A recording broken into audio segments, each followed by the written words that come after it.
விஷ்ணுபுரம் சரவணன் அவர்களுக்கு வாழ்த்துக்களும் பாராட்டுகளும்.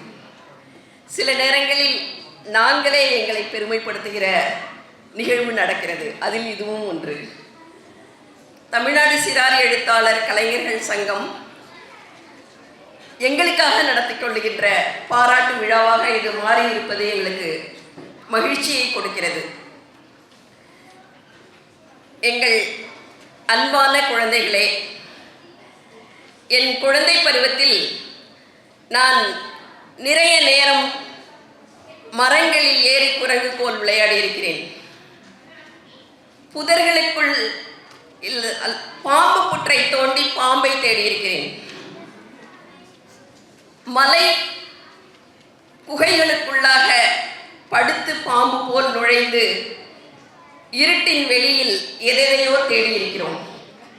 நாங்கள் கண்டடைந்த விஷயங்கள் எங்களின் பொக்கிஷங்கள் என எல்லாமுமாக எங்கள் வாழ்வை அற்புதமானதாக ஆக்கியிருக்கின்றது.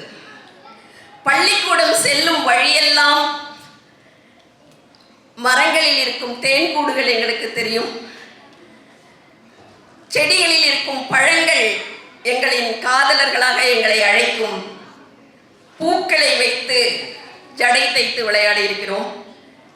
இப்படியான ஒரு வெளி அல்லது குழந்தை வெளி இன்றைய சிறார்களுக்கு அரிதாகி போனதை கிராமங்களில் கூட பார்க்க முடிகிறது. ஆனால் கதைகள் சுமந்து வருகின்றன எல்லாவற்றையும். அப்படியான ஒரு கதையாக தான் இந்த ஒற்றை சிறகு ஓவியா என் முன் நிற்கிறாள். ஒற்றை சிறகு ஓவியாவிற்கும் எனக்கும் ஆன ஒரு தொடர்பு என்னவென்றால், எத்தனையோ துப்பறியும் நாவல்களை நான் படித்திருக்கிறேன். அவ்வகையில் நான் இதை சொல்வதென்றால், டாம் சாயராக இருக்கட்டும், யாராக இருக்கட்டும், அவர்கள் பல நேரங்களில் பெண்களாக இல்லை. அப்பொழுது அதை பற்றி எனக்கு எந்த உணர்வும் இருந்ததும் இல்லை. ஏனென்றால் ஆண் குழந்தையாக இருந்தாலும் அவர்களுடன் நான் இணைத்துதான் அதை படித்திருக்கிறேன். நம்மளை மாதிரியே இனிமேல் இருக்கலாம் பார் அப்படின்ற ஒரு உணர்வு கதைக்குள் நமக்கு கொடுத்துவிடும். நம்மளுடைய முக்கியமான விஷயமே என்னவென்றால், அவன் அல்லது அவர் என்றாலே பெண்களும் இணைந்தது தான். மொழி அப்படியான ஒரு வடிவத்திற்குள் வந்துவிட்டதால் நாம் அதை அப்படியாகவும் பார்க்கிறோம். ஸோ அவ்வகையில் ஓவியாவை ஒரு பாவடையோடு பறந்து செல்லும் பொழுது, பாவடையோடு நீச்சல் அடிக்கும் பொழுது, பாவடையோடு தொலைந்து போகும் பொழுது இன்னும் ஒரு நெருக்கத்தை அப்புத்தகம் அளிக்கிறது. அவ்வகையில் ஒரு நெருக்கமான உணர்வை ஏற்படுத்தக்கூடிய ஒரு கதையை எழுதிய சரவணன் அவர்களுக்கு என்னுடைய அன்பை தெரிவித்துக் கொள்கிறேன். அடுத்து பலரை புத்தகத்தை படிக்க இருக்கிறீர்கள், படித்திருப்போம். ஒரு குழந்தைகள் இணையும் போது இருக்கும் பூதாகலம் இந்த மாதிரி வரிசையான ஒரு இடத்தில் வைத்திருந்தால் கூட அது நிலைத்திருப்பதை நாம் பார்க்கிறோம்.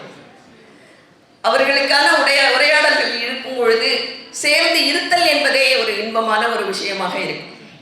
அப்படியான ஒரு சேர்ந்து இருத்தல் என்ற ஒரு முக்கியமான ஒரு விஷயத்தை, கூடி வாழ்தல் என்ற ஒரு முக்கியமான விஷயத்தை கதை தாங்கி வருவதையும் நான் மிக மகிழ்ச்சியோடு இங்கு பதிவு செய்கிறேன்.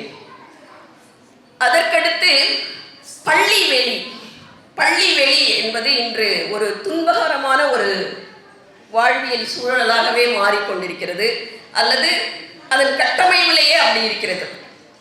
ஸோ அவ்வகையில் பள்ளிக்குள்ளும் பள்ளிக்கு வெளியிலும், பள்ளியிலிருந்தும் பள்ளிக்குள்ளிருந்து வெளியிலும், வெளியிலிருந்து பள்ளிக்கும் அவர்கள் நகர்வது என்பதையும் நான் இக்கதையின் மிக முக்கியமான கூற்றாக உணர்கிறேன். இதோடு எனக்கு மிக முக்கியமாக நினைவுக்கு வந்த ஒரு விஷயம், நான் பள்ளி முடித்து கல்லூரிக்கு செல்லும் இடைவெளியில் ஒரு போராட்டத்தை முதன்முறையாக பார்க்கிறேன். மிக முக்கியம், ஒரு மிக இன்று வரை ஒரு கட்டுப்பாடு நிறைந்த ஒரு ஆன்மீக குடும்பத்தில் இருந்து வந்திருந்த ஒருவருக்கு முதல் முறையாக ஒரு போராட்டத்தை பார்ப்பது என்பது, அதுவும் பெண்ணாக பார்ப்பது என்பது கண் விரித்து பல விஷயங்களை உள்வாங்கக்கூடியதாக இருந்தது. அதுவும் தண்ணீர் போராட்டம் தான். தண்ணீர் போராட்டம் என்பது எப்படி இருந்தது என்றால், தண்ணியை விற்கிறார்கள், தண்ணியை விற்காதே, தண்ணியை விற்காதே என்ற ஒரு போராட்டம். அது 30 ஆண்டுகளுக்கு முன். நான் ஒவ்வொருவரிடமும் எனக்கு தெரிந்தவர்களிடமெல்லாம் வந்து கேட்டேன்.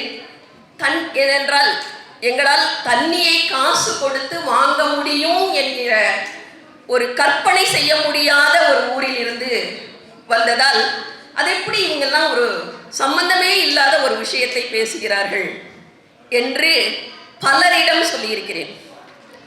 ஆனால் இன்று எங்களை அப்படி பார்க்கிறார்கள். குழந்தைகளை பற்றி நாங்கள் பேசும் பொழுதெல்லாம் கல்விக்குள்ளும் பெற்றோர்களுக்கு மத்தியிலும் ஒரு வினோதமான ஒரு விஷயத்தை பேசுபவர்களாக அறியப்படுகின்ற ஒரு விஷயமாக இருக்கிறது. ஸோ அந்த இடத்திலும் நான் இப்புத்தகத்தோடு ஒன்றிணைந்து இருப்பதை பற்றி மகிழ்ச்சி அடைகிறேன். ஒரே ஒரு இடம் எங்களை போன்றவர்களுக்கு ஒரு சிக்கல் வருகிறது. இலக்கியத்திற்கும் கல்விக்குமான ஒரு மிகப்பெரிய இடைவெளி. அதை இலக்கியவாதிகள் கல்விக்குள் வரும் பொழுது நாங்கள் அதை உடைக்கிறோம். ஆனால் கல்வியாளராகும் பொழுது இலக்கியம் தடைபடுகிறது, அல்லது இலக்கியத்திற்கு சிறு பிரச்சனை வருகிறது. அதை நான் இந்த கதையில் பார்க்கிறேன். அந்த சிக்கல்கள் எப்படி இருக்கிறது என்றால், ஒன்று மொழியாக இருக்கிறது, இன்னொன்று பார்த்து பார்த்து பேசக்கூடியதாக இருக்கிறது. எனக்கு நினைவு இருக்கிறது, நாங்கள் 15 ஆண்டுகளுக்கு முன் SSAவில் புத்தகம் தயாரிக்கும் பொழுது எல்லோரும் நம் உறவுகளே என்ற புத்தகத்தில் எல்லா ஜாதி வேலைகளையும் பற்றிய ஒரு புத்தகம் கொண்டு வந்தோம். அப்பொழுது நாங்கள் ஜாதி பெயர் பயன்படுத்தக்கூடாது, ஆனால் அப்புத்தகத்தை கொண்டு வர வேண்டும் அப்படின்றதற்கு மீண்டும் மீண்டும் திரும்ப திரும்ப வேலை செய்தோம். அது ஒரு சிறந்த புத்தகமாக மாறியது.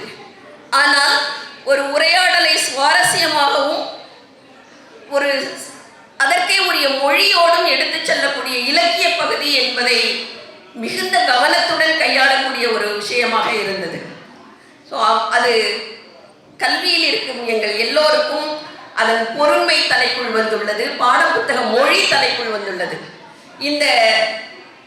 இந்த வகையில் புத்தகத்திற்கு அல்லது அரசாங்கத்திற்கு உண்மையாக இருக்கிறோம் என்று இலக்கிய விஷயங்களை நாங்கள் பல இடங்களில் கோட்டையிடுவதை என் எழுத்துக்களிலுமே நான் நிறைய நேரம் பார்க்கிறேன். அது ஒரு அளவிற்கு மேல் அவர்கள் சேட்டை செய்பவர்களாக இருக்கக்கூடாது, அவர்கள் எப்பொழுதும் பத்திரமாக இருக்க வேண்டும். ஒரு கலகலவென்று அந்த இடம் இருந்து விடக்கூடாது. அந்த தாத்தா கூட ஒரு வாத்தியார் மாதிரி இருக்கணும். அப்படிங்கிற விஷயங்களை எல்லாம் நாம் இன்னும் எப்படி கதைக்குள்ளும் கல்வி வர வேண்டும் என்பதை, இலக்கியமும் கல்வியும் இன்னும் இன்னும் இணைய வேண்டும் என்பதை தொடர்ந்து நாங்கள் வேலை செய்ய வேண்டியிருப்பதை நான் இங்கு பார்க்கிறேன். மீண்டும் இங்கு வந்துள்ள அனைவருக்கும் தமிழ்நாடு சிறார் எழுத்தாளர் கலைஞர்கள் சார்பாக நன்றியையும் வாழ்த்துக்களையும் கூறி என்னுடைய நேரம் முடிந்துவிட்டதால் இதோடு முடித்துக் கொள்கிறேன். நன்றி.